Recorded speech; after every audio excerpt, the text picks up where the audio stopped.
Hai,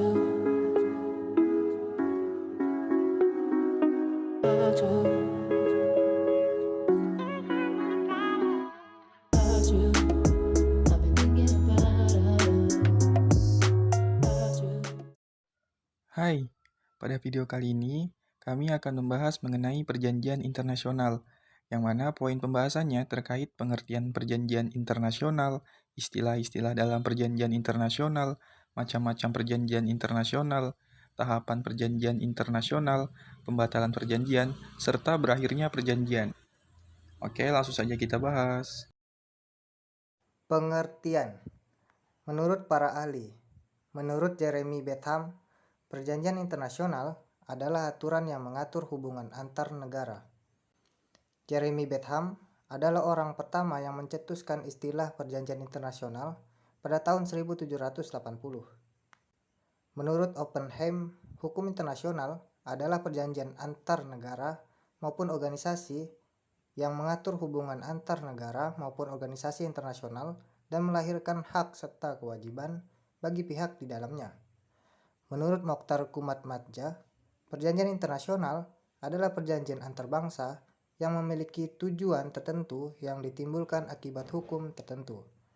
Menurut Undang-Undang Nomor 37 Tahun 1999 tentang Hubungan Luar Negeri, perjanjian internasional adalah perjanjian dalam bentuk dan sebutan apapun yang diatur oleh hukum internasional yang dibuat secara tertulis oleh pemerintah Republik Indonesia dengan satu atau lebih negara. Istilah dalam perjanjian yaitu ada traktat, konvensi, agreement, protokol, piagam, deklarasi, proses verbal, perikatan, modus vivendi, charter, covenant, diplomasi. Yang pertama itu traktat.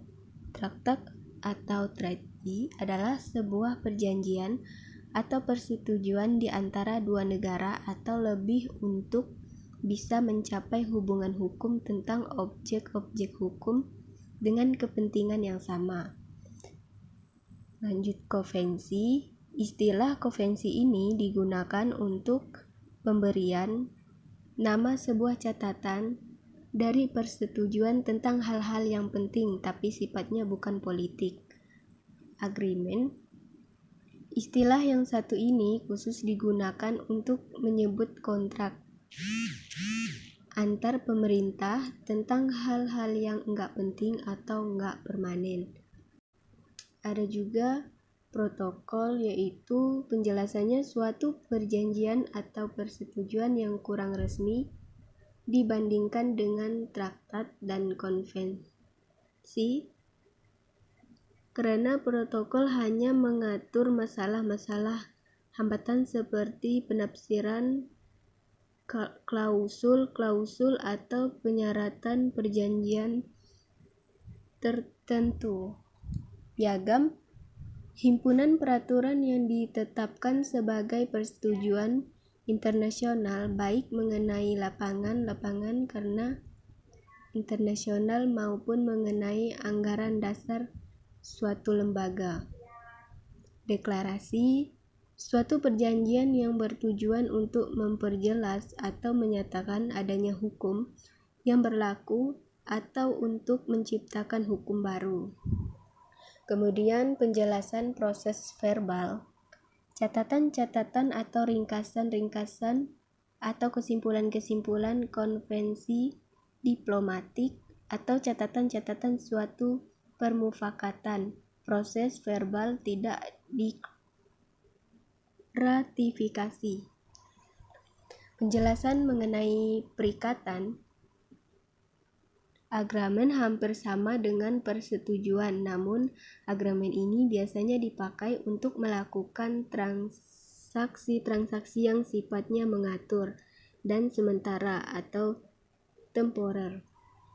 Ada juga Charner, istilah yang digunakan dalam perjanjian internasional yang berfungsi untuk pendirian badan dan melakukan fungsi administratif.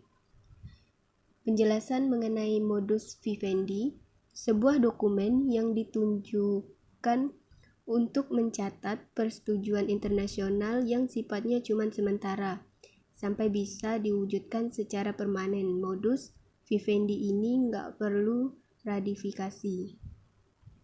Lanjut penjelasan Kovenant Anggaran Dasar LBB. Penjelasan mengenai diplomasi, praktik mempengaruhi keputusan dan perilaku pemerintah asing atau organisasi antar pemerintah melalui dialog, negosiasi, dan cara non-kekerasan lainnya. Berikut ada macam-macam perjanjian internasional. 1. Menurut jumlah peserta. 2. Menurut struktur. 3. Menurut objek. 4. Menurut instrumen. Berikut penjelasannya. Yang ke-1, menurut jumlah peserta bilateral, kesepakatan yang dibuat oleh dua negara untuk mengatur kebijakan kedua negara yang terlibat perjanjian ini bersifat tertutup, yang artinya tidak ada kemungkinan pihak atau negara lain ikut campur dalam perjanjian. Multilateral, perjanjian yang dibuat dan dilaksanakan oleh banyak negara sebagai anggota yang mengikatkan diri kepadanya. Berikut penjelasan yang kedua, yaitu menurut struktur. Perjanjian yang membentuk hukum, yaitu suatu perjanjian yang melakukan ketentuan-ketentuan hukum bagi masyarakat internasional secara keseluruhan, bersifat multilateral. Perjanjian ini bersifat terbuka bagi pihak ketiga. Perjanjian ini hanya mengikat pihak-pihak yang mengadakan perjanjian. Penjelasan yang ketiga, menurut objek, berisi soal-soal politik, berisi masalah-masalah ekonomi, budaya, dan lain-lain. Penjelasan yang keempat yaitu menurut instrumen, tertulis, tidak tertulis. Yang kelima, menurut cara berlaku, perjanjian berlaku dengan sendirinya, yaitu perjanjian yang langsung dapat berlaku diterapkan setelah diratifikasi oleh negara peserta. Perjanjian non-slip education, yaitu perjanjian itu bila akan diterapkan harus dilakukan perubahan undang-undang di negara.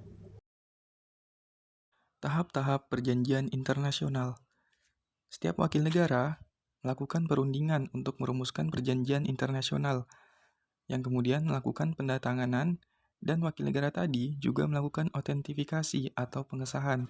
Baru kemudian hasil perjanjian internasional itu diumumkan, sehingga membuat perjanjian itu diberlakukan. Pembatalan perjanjian.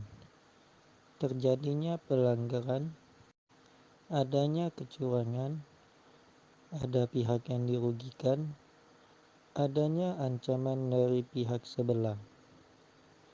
Berakhirnya perjanjian, punahnya salah satu pihak, habisnya masa perjanjian, salah satu pihak mengakhiri dan disetujui oleh pihak kedua.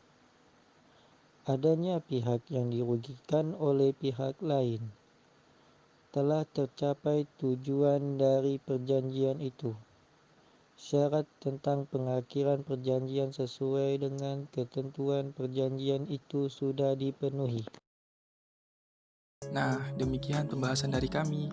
Semoga bermanfaat. Terima kasih.